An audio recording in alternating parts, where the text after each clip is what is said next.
L'astrologie est la science des revirements. Elle nous prévient des revirements. Et aucun pays, aucune société n'est à l'abri des revirements.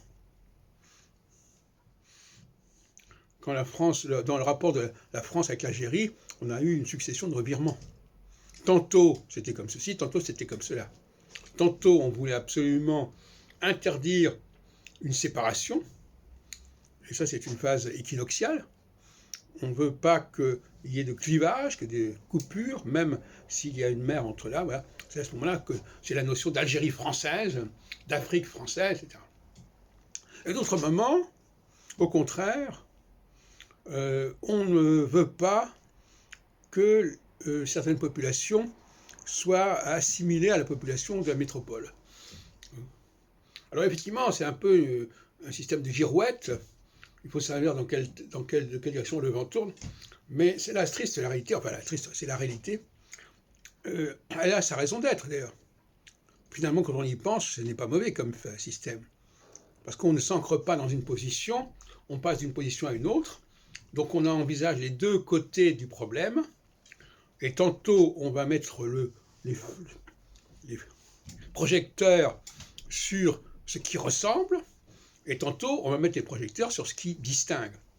Et ça, c'est un jeu de miroir qui dure depuis des millénaires et qui est au cœur de la condition humaine, finalement. Et c'est pour cela que ce qui est un peu embêtant, si vous voulez, c'est que souvent, les gens s'y perdent. Comme Éric Zemmour, il se perd là-dedans.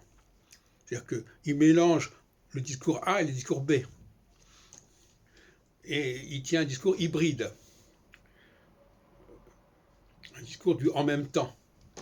Parce que, non, actuellement, l'argument, c'est plutôt de mettre l'accent sur les différences, mais il est clair que le discours de Zemmour est marqué par une période où il niait les différences, y compris pour lui-même d'ailleurs, et il voulait absolument que tout le monde soit mis sur le même plan, d'où cette théorie de l'assimilation, où il faut, du moment qu'on a accepté, alors il propose une sorte de dénominateur commun, du moment qu'on accepte les lois de la République, on est en règle.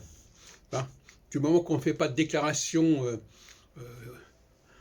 sur sa différence et qu'on respecte une sorte de dénominateur commun, il n'y a pas de souci.